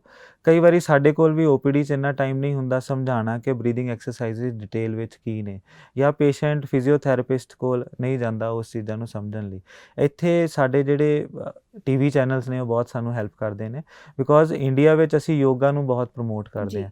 ਦੇਰ are certain breathing exercises related to yoga ਜਿਨ੍ਹਾਂ ਦੇ ਉੱਤੇ ਈਵਨ ਸਟੱਡੀਜ਼ ਵੀ ਨੇ ਜਿਹੜੇ ਅਸੀਂ ਡਿਟੇਲ 'ਚ ਪੜ੍ਹਿਆ ਹੈ ਕਿ ਡੈਫੀਨੇਟਲੀ ਬੋਡੀ ਦੇ ਉੱਤੇ ਇਸ ਚੀਜ਼ ਦਾ ਅੱਛਾ ਇੰਪੈਕਟ ਹੁੰਦਾ ਹੈ। ਅਤੇ ਇਸ ਕਰਕੇ ਅਸੀਂ ਜਿਸ ਤਰ੍ਹਾਂ ਪ੍ਰਾਣਾਯਾਮ ਹੈ, ਅਲੋਮ ਵਿਲੋਮ ਹੈ, ਕਪਾਲਭਾਤੀ ਹੈ, ਜੇ ਪੇਸ਼ੈਂਟਸ ਇਹ ਵਾਲੀ ਐਕਸਰਸਾਈਜ਼ਸ ਆਪਣੀ ਡੇ ਟੂ ਡੇ ਰੂਟੀਨ 'ਚ ਲੈ ਕੇ ਆਉਂਦੇ ਨੇ ਉਹਦੇ ਨਾਲ ਲੰਗ ਹੈਲਥ ਬੈਟਰ ਹੁੰਦੀ ਹੈ। ਅਤੇ ਸਾਡੇ ਲਈ ਇਹ ਕੰਮ ਆਸਾਨ ਹੈ, ਅਸੀਂ ਉਹਨਾਂ ਨੂੰ ਕਹਿੰਦੇ ਕਿ ਤੁਸੀਂ ਜਾ ਕੇ ਚੈਨਲਸ 'ਤੇ ਯੋਗਾ ਦੇਖੋ, ਉਹਦੇ 'ਚ ਜਿਹੜੀਆਂ ਬਰੀਦਿੰਗ ਐਕਸਰਸਾਈਜ਼ਸ ਆ ਉਹ ਕਰੋ, ਅਤੇ ਡੈਫੀਨੇਟਲੀ ਪੇਸ਼ੈਂਟ ਸਾਨੂੰ ਅੱਛਾ ਫੀਡਬੈਕ ਦਿੰਦੇ ਨੇ ਕਿ ਵੀ ਉਹਦੇ ਨਾਲ ਮੈਨੂੰ ਬੈਟਰ ਫਰਕ ਪਿਆ, ਹਾਂ ਬੈਟਰ ਫੀਲ ਹੋ ਰਿਹਾ। ਸਰ ਲੰਗ ਡਿਜ਼ੀਜ਼ਸ ਦੇ ਵਿੱਚ ਜੋ ਮੈਡੀਸਿਨਸ ਪ੍ਰੈਸਕ੍ਰਾਈਬ ਹੁੰਦੀਆਂ ਉਹਨਾਂ ਦੇ ਕੁਝ ਸਾਈਡ ਇਫੈਕਟਸ ਰਹਿੰਦੇ ਆ? ਮੈਮ ਸਾਈਡ ਇਫੈਕਟਸ ਡੈਫੀਨੇਟਲੀ ਮੈਂ ਇਸ 'ਤੇ ਕਹਿਣਾ ਚਾਹਾਂਗਾ ਕਿ ਇਸ ਦੁਨੀਆ 'ਤੇ ਜੋ ਵੀ ਚੀਜ਼ ਹੈ ਉਹਦਾ ਸਾਈਡ ਇਫੈਕਟ ਹੈ। ਜ਼ਿਆਦਾ ਮਿੱਠਾ ਖਾਣ ਦਾ ਵੀ ਸਾਈਡ ਇਫੈਕਟ ਹੈ, ਜ਼ਿਆਦਾ ਨਮਕ ਦਾ ਵੀ ਸਾਈਡ ਇਫੈਕਟ ਹੈ, ਅਤੇ ਦਵਾਈਆਂ ਦੇ ਬਹੁਤ ਸਾਰੇ ਸਾਈਡ ਇਫੈਕਟਸ ਹੁੰਦੇ ਨੇ। ਇਹ ਨਹੀਂ ਹੈ ਕਿ ਉਹਨਾਂ ਦੇ ਸਾਈਡ ਇਫੈਕਟਸ ਨਹੀਂ ਹੁੰਦੇ, ਬਟ ਜਦੋਂ ਅਸੀਂ ਇਹਨਾਂ ਦਵਾਈਆਂ ਦੇ ਉੱਤੇ ਰਿਸਰਚ ਕਰਦੇ ਹਾਂ, ਸ਼ੋਧ ਕਰਦੇ ਹਾਂ, ਅਸੀਂ ਇੱਕ ਕਰੈਕਟ ਡੋਜ਼ ਡਿਸਾਈਡ ਕਰਦੇ ਹਾਂ ਕਿ ਇਸ ਡੋਜ਼ ਦੇ ਉੱਪਰ ਪੇਸ਼ੈਂਟ ਨੂੰ ਅੱਛੀ ਤਰ੍ਹਾਂ ਇਹ ਦਵਾਈਆਂ ਟੋਲਰੇਟ ਹੋ ਰਹੀਆਂ ਨੇ ਔਰ ਮੋਸਟਲੀ ਪੇਸ਼ੈਂਟਸ ਜਿਹੜੇ ਨੇ ਉਹਨਾਂ ਦਵਾਈਆਂ 'ਤੇ ਠੀਕ ਰਹਿੰਦੇ ਨੇ। ਅਤੇ ਇਹ ਵਿਦ ਐਕਸਪੀਰੀਅੰਸ ਅਤੇ ਵਿਦ ਟੀਚਿੰਗ ਸਾਨੂੰ ਇਹ ਸਿਖਾਇਆ ਜਾਂਦਾ ਹੈ ਵੀ ਇਹ ਵਾਲੀ ਡੋਜ਼ ਇਸ ਪੇਸ਼ੈਂਟ ਲਈ ਬਿਲਕੁਲ ਸਹੀ ਹੈ, ਇਸ ਦੇ ਉੱਪਰ ਬਹੁਤ ਹੀ ਮਿਨੀਮਲ ਜਾਂ ਬਿਲਕੁਲ ਨਾ ਮਾਤਰ ਸਾਈਡ ਇਫੈਕਟ ਇਸ ਪੇਸ਼ੈਂਟ ਨੂੰ ਫੀਲ ਹੋਣਗੇ। ਅਤੇ ਇਸ ਕਰਕੇ ਇਹ ਡਾਕਟਰ ਦਾ ਡਿਸੀਜਨ ਤੇ ਡਾਕਟਰ ਦਾ ਐਕਸਪੀਰੀਅੰਸ ਰਹਿੰਦਾ ਹੈ ਡਿਸਾਈਡ ਕਰਨ ਲਈ ਵੀ ਇਹ ਜਿਹੜੀ ਦਵਾਈ ਹੈ ਇਸ ਦੇ ਸਾਈਡ ਇਫੈਕਟਸ ਮਿਨੀਮਮ ਹੈ। ਫਿਰ ਟਾਈਮ ਦੇ ਨਾਲ ਜਿੱਦਾਂ ਹੁਣ ਰੈਸਪੀਰੇਟਰੀ ਦੀ ਆਪਾਂ ਗੱਲ ਕਰ ਰਹੇ ਹਾਂ, ਰਿਸਰਚ ਹੁੰਦੀ ਹੈ ਜਿਹੜੀ ਸਾਨੂੰ ਬਹੁਤ ਹੈਲਪ ਕਰਦੀ ਹੈ। ਮਸਲਨ ਆਪਾਂ ਗੱਲ ਕਰੀਏ ਇਨਹੇਲਰਸ ਬਾਰੇ, ਸਾਹ ਦੀ ਤਕਲੀਫਾਂ 'ਚ ਮੋਸਟਲੀ ਡਾਕਟਰਸ ਤੁਹਾਨੂੰ ਇਨਹੇਲਰਸ ਲਿਖਦੇ ਨੇ। ਇੱਕ ਬਹੁਤ ਵੱਡਾ ਮਿਥ ਇਹਦੇ ਨਾਲ ਜੁੜਿਆ ਹੋਇਆ ਹੈ ਕਿ ਇਨਹੇਲਰਸ ਜਿਹੜੇ ਨੇ ਉਹਨਾਂ ਦੀ ਆਦਤ ਪੈ ਜਾਂਦੀ ਹੈ ਜਾਂ ਇਨਹੇਲਰਸ ਖਤਰਨਾਕ ਨੇ। ਇਸ ਮੀਡੀਆ ਦੇ ਮਾਧਿਅਮ ਦੁਆਰਾ ਮੈਂ ਦੱਸਣਾ ਚਾਹਾਂਗਾ ਕਿ ਇਨਹੇਲਰਸ ਜਿਹੜੇ ਨੇ ਉਹ ਇੱਕ ਤਰ੍ਹਾਂ ਦਾ ਤਰੀਕਾ ਹੈ ਦਵਾਈ ਨੂੰ ਡਾਇਰੈਕਟਲੀ ਲੰਗਸ ਤੱਕ ਪਹੁੰਚਾਉਣ ਦਾ। ਜਦੋਂ ਅਸੀਂ ਦਵਾਈ ਡਾਇਰੈਕਟਲੀ ਲੰਗਸ ਤੱਕ ਪਹੁੰਚਾਉਂਦੇ ਹਾਂ ਉਸ ਦੀ ਡੋਜ਼ ਤਕਰੀਬਨ 1000 ਗੁਣਾ ਘੱਟ ਹੋ ਜਾਂਦੀ ਹੈ, ਪਲੱਸ ਉਹਦਾ ਜਿਹੜਾ ਅਸਰ ਹੈ ਇਮੀਡੀਏਟਲੀ ਹੁੰਦਾ ਹੈ। ਔਰ ਇਹ ਬਹੁਤ ਵੱਡਾ ਮਿਥ ਹੈ ਕਿ ਇਨਹੇਲਰਸ ਦੇ ਨਾਲ ਆਦਤ ਪੈਂਦੀ ਹੈ। ਇਨਹੇਲਰਸ ਦੇ ਨਾਲ ਬਿਲਕੁਲ ਵੀ ਆਦਤ ਨਹੀਂ ਪੈਂਦੀ ਔਰ ਇਹ ਕਾਫੀ ਜ਼ਿਆਦਾ ਸੇਫ ਨੇ ਟੂ ਐਨ ਐਕਸਟੈਂਟ ਕਿ ਕਈ ਪੇਸ਼ੈਂਟਸ ਮਸਲਨ ਜਿਵੇਂ ਪ੍ਰੈਗਨੈਂਟ ਫੀਮੇਲਸ ਨੇ ਉਹਨਾਂ ਨੂੰ ਐਲਰਜੀ ਹੈ, ਅਸੀਂ ਇਨਹੇਲਰਸ ਤੋਂ ਇਲਾਵਾ ਹੋਰ ਕੋਈ ਦਵਾਈ ਉਹਨਾਂ 'ਚ ਯੂਜ਼ ਨਹੀਂ ਕਰ ਸਕਦੇ, ਇੰਨੇ ਜ਼ਿਆਦਾ ਸੇਫ ਨੇ। ਤੇ ਡੈਫੀਨੇਟਲੀ ਦਵਾਈਆਂ ਦੇ ਸਾਈਡ ਇਫੈਕਟਸ ਹੁੰਦੇ ਨੇ, ਬਟ ਇੱਕ ਡਾਕਟਰ ਜਿਹਦੇ ਕੋਲ ਆਪਾਂ ਜਾਂਦੇ ਹਾਂ ਸਪੈਸ਼ਲਿਸਟ, ਉਹਨਾਂ ਨੂੰ ਇਹ ਪ੍ਰੋਪਰ ਟ੍ਰੇਨਿੰਗ ਮਿਲਦੀ ਹੈ ਕਿ ਕਿਹੜੀ ਦਵਾਈ ਕਿਹੜੇ ਪੇਸ਼ੈਂਟ ਵਿੱਚ ਕਿੰਨਾ ਅੱਛਾ ਅਸਰ ਕਰੇਗੀ ਔਰ ਕਿਸ ਤਰ੍ਹਾਂ ਉਹਨੂੰ ਆਪਾਂ ਹੋਰ ਸੈੱਟ ਕਰ ਸਕਦੇ ਹਾਂ। ਜੇ ਪੇਸ਼ੈਂਟ ਡਾਕਟਰ ਦੇ ਉੱਤੇ ਵਿਸ਼ਵਾਸ ਕਰੇ, ਉਹਨੂੰ ਕੋਈ ਪ੍ਰੋਬਲਮ ਲੱਗ ਰਹੀ ਹੈ ਦੁਬਾਰਾ ਆ ਕੇ ਦੱਸੇ ਜੇ ਡਾਕਟਰ ਨੇ ਕੋਈ ਦਵਾਈ ਲਿਖੀ ਹੈ ਤਾਂ ਡੈਫੀਨੇਟਲੀ ਡਾਕਟਰ ਉਸ ਨੂੰ ਮੋਡੀਫਾਈ ਕਰਕੇ ਸੈੱਟ ਕਰਕੇ ਇੱਕ ਪ੍ਰੋਪਰ ਟ੍ਰੀਟਮੈਂਟ ਪ੍ਰੋਟੋਕੋਲ ਬਣਾ ਸਕਦਾ ਹੈ ਜਿਹਦੇ ਨਾਲ ਪੇਸ਼ੈਂਟ ਨੂੰ ਉਸ ਦਵਾਈ ਦਾ ਪੋਜ਼ਿਟਿਵ ਇਫੈਕਟ ਹੀ ਹੋਏਗਾ, ਨੈਗੇਟਿਵ ਇਫੈਕਟ ਨਹੀਂ ਹੋਏਗਾ। ਸਰ ਇਸ ਫੀਲਡ ਦੇ ਵਿੱਚ ਸੈਲਫ ਕੇਅਰ ਮੈਡੀਕੇਸ਼ਨਸ ਤੇ ਆਕਸੀਜਨ ਸਪੋਰਟ ਤੋਂ ਇਲਾਵਾ ਕੁਝ ਥੈਰੇਪੀਜ਼ ਵੀ ਐਗਜ਼ਿਸਟ ਕਰਦੀਆਂ? ਯੈਸ ਮੈਮ, ਸਾਹ ਦੇ ਮਰੀਜ਼ ਜ਼ਿਆਦਾਤਰ ਜਿਹੜੇ ਨੇ ਉਹਨਾਂ 'ਚ ਕਈ ਥਾਵਾਂ 'ਤੇ ਸਾਨੂੰ ਆਕਸੀਜਨ ਦੀ ਸਪੋਰਟ ਦੀ ਲੋੜ ਪੈਂਦੀ ਹੈ, ਉਸ ਤੋਂ ਇਲਾਵਾ ਦਵਾਈਆਂ ਦੀ ਲੋੜ ਪੈਂਦੀ ਹੈ। ਤੁਹਾਨੂੰ ਇਹ ਜਾਣ ਕੇ ਬੜੀ ਹੈਰਾਨੀ ਹੋਏਗੀ ਕਿ ਕੁਝ ਇੱਦਾਂ ਦੀਆਂ ਬਿਮਾਰੀਆਂ ਨੇ ਜਿਹਦੇ ਵਿੱਚ ਦਵਾਈਆਂ 100% ਪੇਸ਼ੈਂਟ ਨੂੰ ਠੀਕ ਨਹੀਂ ਕਰ ਸਕਦੀਆਂ, ਉਹਦੇ ਵਿੱਚ ਦਵਾਈਆਂ ਪੇਸ਼ੈਂਟ ਨੂੰ ਕੁਝ ਹੱਦ ਤੱਕ ਬੈਟਰ ਕਰ ਸਕਦੀਆਂ ਨੇ। ਉਸ ਤੋਂ ਇਲਾਵਾ ਅਸੀਂ ਵੀ ਜਦੋਂ ਪੜ੍ਹਦੇ ਸੀ ਸੋਚ ਕੇ ਬੜੀ ਹੈਰਾਨੀ ਹੋਈ ਕਿ ਐਕਸਰਸਾਈਜ਼ ਔਰ ਅਸੀਂ ਇਹਨੂੰ ਪਲਮਨਰੀ ਰੀਹੈਬਿਲਿਟੇਸ਼ਨ ਕਹਿੰਦੇ ਹਾਂ। ਰੀਹੈਬਿਲਿਟੇਸ਼ਨ ਦਾ ਮਤਲਬ ਹੈ ਕਿ ਪੇਸ਼ੈਂਟ ਜਿਸ ਪਹਿਲਾਂ ਹੈਲਦੀ ਸਿਚੁਏਸ਼ਨ 'ਚ ਸੀਗਾ, ਸਾਡੇ ਵੱਲੋਂ ਇਹ ਕੋਸ਼ਿਸ਼ ਹੋਵੇ ਕਿ ਅਸੀਂ ਉਹਨੂੰ ਉੱਥੇ ਤੱਕ ਲੈ ਕੇ ਜਾਈਏ, ਉਹਦਾ ਬਹੁਤ ਵੱਡਾ ਰੋਲ ਹੈ। ਰੀਹੈਬਿਲਿਟੇਸ਼ਨ ਦੇ ਕੁਝ ਕੰਪੋਨੈਂਟਸ ਹੁੰਦੇ ਨੇ। ਸਭ ਤੋਂ ਪਹਿਲੇ ਨੰਬਰ 'ਤੇ ਰੀਹੈਬਿਲਿਟੇਸ਼ਨ ਦਾ ਕੰਪੋਨੈਂਟ ਹੈ ਕੋਈ ਵੀ ਇਸ ਤਰ੍ਹਾਂ ਦੀ ਚੀਜ਼ ਜਿਹੜੀ ਲੰਗਸ ਨੂੰ ਪ੍ਰੋਬਲਮ ਕ੍ਰੀਏਟ ਕਰ ਰਹੀ ਹੈ, ਜਿਸ ਤਰ੍ਹਾਂ ਸਮੋਕਿੰਗ, ਉਹਨੂੰ ਬੰਦ ਕਰਨਾ। ਤੇ ਜੋ ਵੀ ਪੇਸ਼ੈਂਟ ਸਾਡੇ ਕੋਲ ਸਮੋਕਿੰਗ ਦੇ ਨਾਲ ਆਉਂਦੇ ਨੇ, ਜੋ ਐਕਟਿਵ ਸਮੋਕਰਸ ਨੇ, ਅਸੀਂ ਉਹਨਾਂ ਨੂੰ ਰਿਕੁਐਸਟ ਕਰਦੇ ਹਾਂ, ਉਹਨਾਂ ਨੂੰ ਅਵੇਅਰ ਕਰਦੇ ਹਾਂ ਕਿ ਇਹ ਅੱਛੀ ਚੀਜ਼ ਨਹੀਂ ਹੈ, ਤੁਹਾਡੇ ਲੰਗਸ 'ਤੇ ਇਹਦੇ ਨਾਲ ਡੈਮੇਜ ਹੋ ਰਿਹਾ, ਤੁਸੀਂ ਇਹਨੂੰ ਬੰਦ ਕਰੋ। ਦੂਸਰੇ ਨੰਬਰ 'ਤੇ ਵੈਕਸੀਨੇਸ਼ਨਸ। ਹੁਣ ਅੱਜ ਦੀ ਡੇਟ 'ਚ ਤੁਸੀਂ ਦੇਖੋ ਕੋਵਿਡ ਵੈਕਸੀਨ ਕਿੰਨੀ ਇੰਪੋਰਟੈਂਟ ਮੰਨੀ ਜਾ ਰਹੀ ਹੈ। ਸਭ ਨੇ ਇਹ ਦੇਖਿਆ ਹੈ ਕਿ ਵੈਕਸੀਨੇਸ਼ਨ ਤੋਂ ਬਾਅਦ ਕੋਵਿਡ ਦਾ ਕਿਸ ਤਰ੍ਹਾਂ ਐਪੀਡੈਮਿਕ ਜੋ ਹੈ ਚੇਂਜ ਹੋਇਆ ਹੈ, ਤੇ ਇਸ ਕਰਕੇ ਵੈਕਸੀਨੇਸ਼ਨਸ ਲੰਗ ਵਾਸਤੇ ਬਹੁਤ ਇੰਪੋਰਟੈਂਟ ਹੈ। ਹੁਣ ਸਾਨੂੰ ਪੇਸ਼ੈਂਟ ਨੂੰ ਮੋਟੀਵੇਟ ਕਰਨ 'ਚ ਟਾਈਮ ਨਹੀਂ ਲੱਗਦਾ, ਬਟ ਅਸੀਂ ਲੋਕ ਬਹੁਤ ਪਹਿਲਾਂ ਤੋਂ ਪੇਸ਼ੈਂਟਸ ਨੂੰ ਵੈਕਸੀਨੇਟ ਕਰਦੇ ਹਾਂ। ਤੇ ਲੰਗ ਵਾਸਤੇ ਇਨਫੈਕਸ਼ਨਸ ਨੂੰ ਪ੍ਰੀਵੈਂਟ ਕਰਨ ਵਾਸਤੇ ਕੁਝ ਸਪੈਸੀਫਿਕ ਵੈਕਸੀਨਸ ਆਉਣੀਆਂ ਨੇ, ਨਿਮੋਨੀਆ ਦੀਆਂ ਵੈਕਸੀਨਸ ਆਉਣੀਆਂ ਨੇ, ਇਨਫਲੂਐਂਜ਼ਾ ਦੀਆਂ ਵੈਕਸੀਨਸ ਆਉਣੀਆਂ ਨੇ। ਜਿਹੜੇ ਪੇਸ਼ੈਂਟ ਸਿੱਕ ਨੇ ਅਸੀਂ ਉਹਨਾਂ ਨੂੰ ਹਮੇਸ਼ਾ ਵੈਕਸੀਨੇਟ ਕਰਦੇ ਹਾਂ ਤਾਂ ਕਿ ਇਹ ਬਿਮਾਰੀਆਂ ਤੋਂ ਦੂਰ ਰਹਿਣ ਔਰ ਉਹਨਾਂ ਨੂੰ ਜ਼ਿਆਦਾ ਪ੍ਰੋਬਲਮ ਨਾ ਹੋਵੇ। ਤੀਸਰੇ ਨੰਬਰ 'ਤੇ ਜਿਸ ਤਰ੍ਹਾਂ ਆਪਾਂ ਗੱਲ ਕੀਤੀ ਸੀ ਐਕਸਰਸਾਈਜ਼, ਇਹਦਾ ਬਹੁਤ ਇੰਪੋਰਟੈਂਟ ਰੋਲ ਹੈ। ਐਕਸਰਸਾਈਜ਼ ਜਿਹੜੇ ਪੇਸ਼ੈਂਟਸ ਰੈਗੂਲਰ ਕਰਦੇ ਨੇ ਉਹਨਾਂ ਦੀ ਲੰਗ ਹੈਲਥ ਬਹੁਤ ਬੈਟਰ ਹੁੰਦੀ ਹੈ। ਇਹ ਦੇਖਿਆ ਗਿਆ ਹੈ ਕਿ ਦੋ ਤਰ੍ਹਾਂ ਦੇ ਪੇਸ਼ੈਂਟਸ, ਦੋਨਾਂ ਨੂੰ ਜੇ ਇੱਕੋ ਹੀ ਬਿਮਾਰੀ ਹੈ, ਇੱਕ ਲੈਵਲ ਦੀ ਬਿਮਾਰੀ ਹੈ, ਇੱਕ ਪੇਸ਼ੈਂਟ ਜਿਹੜਾ ਐਕਟਿਵ ਲਾਈਫਸਟਾਈਲ ਰੱਖ ਰਿਹਾ, ਦੂਸਰਾ ਜਿਹੜਾ ਐਕਟਿਵ ਲਾਈਫਸਟਾਈਲ ਨਹੀਂ ਰੱਖ ਲਿਆ, ਟਾਈਮ ਦੇ ਨਾਲ ਦੋਨਾਂ ਦੀ ਬੋਡੀ 'ਤੇ ਜੇ ਕੋਈ ਸਟ੍ਰੈਸ ਆਉਂਦੀ ਹੈ, ਜੋ ਐਕਟਿਵ ਲਾਈਫਸਟਾਈਲ ਵਾਲਾ ਪੇਸ਼ੈਂਟ ਹੈ ਉਹ ਜ਼ਿਆਦਾ ਬੈਟਰ ਪਰਫਾਰਮ ਕਰੇਗਾ ਵਰਸਿਸ ਉਹ ਪੇਸ਼ੈਂਟ ਜਿਹੜਾ ਬਿਲਕੁਲ ਹੀ ਬੈੱਡ ਬਾਉਂਡ ਹੈ। ਤੇ ਇਸ ਕਰਕੇ ਅਸੀਂ ਹਰ ਸਟੇਜ 'ਤੇ ਪੇਸ਼ੈਂਟਸ ਨੂੰ ਮੋਟੀਵੇਟ ਕਰਦੇ ਹਾਂ ਕਿ ਜਿੰਨਾ ਹੋ ਸਕੇ ਤੁਸੀਂ ਐਕਸਰਸਾਈਜ਼ ਕਰੋ। ਤੇ ਉਸ ਤੋਂ ਬਾਅਦ ਡਾਈਟ ਆਪਣੇ ਆਪ 'ਚ ਇੱਕ ਬਹੁਤ ਇੰਪੋਰਟੈਂਟ ਚੀਜ਼ ਹੈ।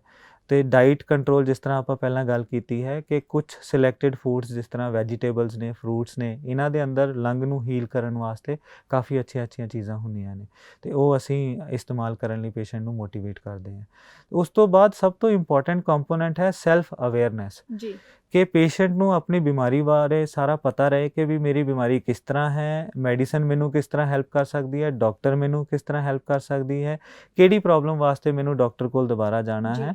ਔਰ ਅਸੀਂ ਕੁਝ ਹੱਦ ਤੱਕ ਪੇਸ਼ੈਂਟ ਨੂੰ ਸੈਲਫ ਮੈਨੇਜਮੈਂਟ ਸਿਖਾਣੇ ਹੈ। ਜਿਸ ਤਰ੍ਹਾਂ ਨਾਲ ਇਹਦੇ ਬਾਰੇ ਹੁਣ ਆਪਾਂ ਐਸਥਮਾ ਦੀ ਗੱਲ ਕਰੀਏ, ਛੋਟੇ ਬੱਚਿਆਂ 'ਚ ਈਵਨ ਵੱਡੇ ਲੋਕਾਂ 'ਚ ਵੀ ਐਕਸ਼ਨ ਪਲਾਨ ਆਉਂਦੇ ਨੇ। ਐਕਸ਼ਨ ਪਲਾਨ ਦਾ ਮਤਲਬ ਹੁੰਦਾ ਹੈ ਕਿ ਜੋ ਬਿਮਾਰੀ ਹੈ ਐਸਥਮਾ ਦੀ ਉਹਨੂੰ ਆਪਣੇ ਆਪ ਕਿਸ ਤਰ੍ਹਾਂ ਮੈਨੇਜ ਕੀਤਾ ਜਾ ਜੀ। ਸਕਦਾ ਹੈ। ਜੇ ਦਵਾਈ ਪੇਸ਼ੈਂਟ ਇਨਹੇਲਰ ਲੈ ਰਿਹਾ ਹੈ, ਉਹਦੀ ਡੋਜ਼ ਨੂੰ ਆਪਣੇ ਹਿਸਾਬ ਨਾਲ ਮੋਡੀਫਾਈ ਕਰੇ, ਦਵਾਈਆਂ ਨੂੰ ਆਪਣੇ ਹਿਸਾਬ ਨਾਲ ਮੋਡੀਫਾਈ ਕਰੀਏ। ਕਹਿਣ ਦਾ ਇਹ ਮਤਲਬ ਹੈ ਕਿ ਅਸੀਂ ਚਾਹੁੰਦੇ ਹਾਂ ਕਿ ਪੇਸ਼ੈਂਟ ਇੰਨਾ ਸੈਲਫ ਡਿਪੈਂਡੈਂਟ ਹੋ ਜਾਏ ਕਿ ਇਹ ਜਿਹੜੀ ਕ੍ਰੋਨਿਕ ਬਿਮਾਰੀ ਹੈ ਇਸ ਨੂੰ ਆਪਣੇ ਲੈਵਲ ਤੇ 40% 60% ਤੱਕ ਡੀਲ ਕਰ ਸਕੇ। ਜੀ। ਉਸ ਤੋਂ ਬਾਅਦ ਜਿੱਥੇ ਡਾਕਟਰ ਦੀ ਲੋੜ ਹੈ ਉੱਥੇ ਉਹ ਡਾਕਟਰ ਕੋਲ Consult ਜਾਏ। ਸਰ ਇਸ ਦੇ ਨਾਲ ਹੀ ਤੁਸੀਂ ਸੈਲਫ ਮੈਨੇਜਮੈਂਟ ਦੀ ਗੱਲ ਕੀਤੀ। ਸਟ੍ਰੈਸ ਬਹੁਤ ਹੈ ਅੱਜਕੱਲ ਨਾ, ਹਾਂਜੀ। ਕਾਮਨ ਫੀਨੋਮੀਨਾ ਹੈ ਜਿਹੜਾ ਅਨਨੈਸੈਸਰੀ ਸਟ੍ਰੈਸ ਕ੍ਰੀਏਟ ਹੁੰਦਾ ਹੈ ਗੂਗਲ ਗਿਆਨ ਕਰਕੇ। ਅਸੀਂ ਆਪ ਡਾਕਟਰ ਬਣ ਜਾਂਦੇ ਹਾਂ ਤੇ ਬਿਨਾ ਕੰਸਲਟ ਕਰੇ ਅਸੀਂ ਮੈਡੀਕੇਸ਼ਨਸ ਆਪ ਲੈਣ ਲੱਗ ਸਕਦੇ ਹਾਂ, ਪ੍ਰੋਜ਼ ਐਂਡ ਕੌਨਸ ਦੇਖਣ ਲੱਗ ਜਾਂਦੇ ਹਾਂ। ਸਟ੍ਰੈਸ ਮੈਨੇਜਮੈਂਟ ਕਿਵੇਂ ਪੋਜ਼ਿਟਿਵਲੀ ਡੀਲ ਕਰ ਸਕਦਾ?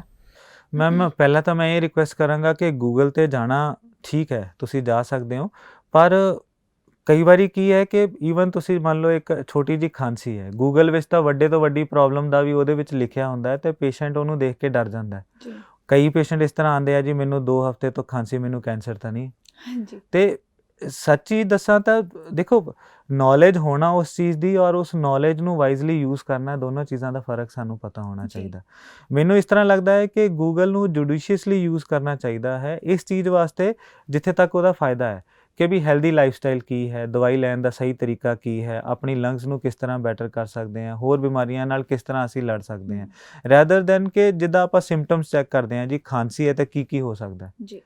ਐਕਚੁਅਲੀ ਪੁਰਾਣੇ ਜ਼ਮਾਨੇ 'ਚ 80% ਟੈਨਸ਼ਨ ਡਾਕਟਰ ਰੱਖਦਾ ਸੀਗਾ, 20% ਟੈਨਸ਼ਨ ਪੇਸ਼ੈਂਟ। ਵਿਸ਼ਵਾਸ ਜ਼ਿਆਦਾ ਹੁੰਦਾ ਸੀਗਾ, ਦਵਾਈ ਲੈਂਦੇ ਸੀਗੇ ਪੇਸ਼ੈਂਟ ਡਾਕਟਰ ਕੋਲੋਂ ਤੇ ਕਹਿੰਦੇ ਸੀਗੇ ਹੁਣ ਅੱਗੇ ਇਹਨੂੰ ਪਤਾ ਹੈ ਕਿਸ ਤਰ੍ਹਾਂ ਡੀਲ ਕਰਨਾ ਹੈ, ਸਾਨੂੰ ਠੀਕ ਹੋਣ ਨਾਲ ਮਤਲਬ ਹੈ। ਹੁਣ ਉਲਟਾ ਹੋ ਗਿਆ, ਹੁਣ ਪੇਸ਼ੈਂਟ ਟੈਨਸ਼ਨ ਲੈ ਕੇ ਆਉਂਦਾ ਹੈ, ਡਾਕਟਰ ਸਿਰਫ ਦਵਾਈ ਦਿੰਦਾ, ਉਹ ਟੈਨਸ਼ਨ ਲੈ ਕੇ ਹੀ ਜਾਂਦਾ ਹੈ, ਫਿਰ ਵਾਪਸ ਟੈਨਸ਼ਨ ਲੈ ਕੇ ਆਉਂਦਾ ਕਿ ਜੀ ਠੀਕ ਨਹੀਂ ਹੋ ਰਿਹਾ ਜਾਂ ਕੁਝ ਹੋਰ ਤਾਂ ਨਹੀਂ ਹੈ, ਕੋਈ ਹੋਰ ਟੈਸਟ ਤਾਂ ਨਹੀਂ ਕਰਵਾਉਣੇ ਹੈ। ਹੁਣ ਇਸੀ ਪ੍ਰੋਬਲਮ ਕਰਕੇ ਇਨਵੈਸਟੀਗੇਸ਼ਨਸ ਵੀ ਬਹੁਤ ਜ਼ਿਆਦਾ ਯੂਜ਼ ਹੋਣ ਲੱਗ ਗਈਆਂ ਨੇ। ਜਿੱਥੇ ਤੱਕ ਮੈਨੂੰ ਲੱਗਦਾ ਹੈ ਕਿ ਵੀ ਇੱਕ ਲਿਮਿਟਿਡ ਜਿਹੀ ਇਨਵੈਸਟੀਗੇਸ਼ਨ ਹੋਣੀ ਚਾਹੀਦੀ ਹੈ ਬਿਮਾਰੀ ਦੀ, ਤੇ ਪੇਸ਼ੈਂਟ ਅੱਜ ਕੱਲ੍ਹ ਖੁਦ ਆ ਕੇ ਕਹਿੰਦੇ ਨੇ ਕਿ ਜੀ ਸਾਡੇ ਸਾਰੇ ਟੈਸਟ ਕਰਾ ਲਓ, ਕੋਈ ਚੀਜ਼ ਰਹਿ ਨਾ ਜਾਏ, ਇਹ ਚੀਜ਼ ਹੈ। ਤੇ ਇਸ ਕਰਕੇ ਗੂਗਲ ਦੇ ਪੋਜ਼ੀਟਿਵ ਇਫੈਕਟਸ ਥੋੜ੍ਹੇ ਘੱਟ ਨੇ, ਨੈਗੇਟਿਵ ਜ਼ਿਆਦਾ ਨੇ।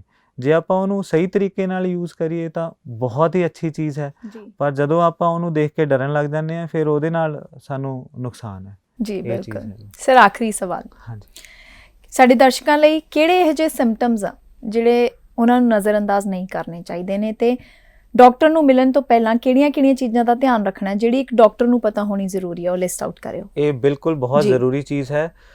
ਸਭ ਤੋਂ ਪਹਿਲਾਂ ਸਿੰਪਟਮਸ ਦੀ ਆਪਾਂ ਗੱਲ ਕਰਾਂਗੇ। ਜੇ ਤੁਸੀਂ ਚੈਸਟ ਦੀ ਪ੍ਰੋਬਲਮ ਦੀ ਗੱਲ ਕਰੋਗੇ ਤਾਂ ਜੇ ਕਿਸੇ ਪੇਸ਼ੈਂਟ ਨੂੰ ਖਾਂਸੀ ਹੈ, ਖਾਂਸੀ ਦੇ ਨਾਲ ਬਲਗਮ ਹੈ, ਬੁਖਾਰ ਹੈ, ਭੁੱਖ ਘੱਟ ਲੱਗ ਰਹੀ ਹੈ ਜਾਂ ਵਜ਼ਨ ਘੱਟ ਹੈ, ਇਹ ਸਾਰੇ ਸਿੰਪਟਮਸ ਬਹੁਤ ਹੀ ਜ਼ਰੂਰੀ ਸਿੰਪਟਮਸ ਨੇ। ਜੇ ਇੱਦਾਂ ਦੇ ਕੋਈ ਵੀ ਲੱਛਣ ਨੇ ਤਾਂ ਚੈਸਟ ਰਿਲੇਟਡ ਪ੍ਰੋਬਲਮ ਹੋ ਸਕਦੀ ਹੈ ਤੇ ਤੁਹਾਨੂੰ ਆਪਣੇ ਡਾਕਟਰ ਨੂੰ ਜਾ ਕੇ ਮਿਲਣਾ ਚਾਹੀਦਾ ਹੈ।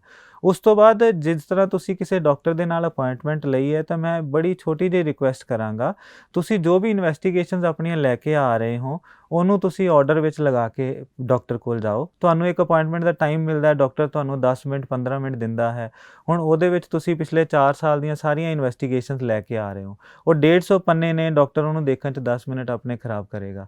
ਤੁਸੀਂ ਜੋ ਕਹਿਣਾ ਉਹ ਪੂਰੀ ਤਰ੍ਹਾਂ ਨਾਲ ਨਹੀਂ ਸਮਝ ਪਾਏਗਾ।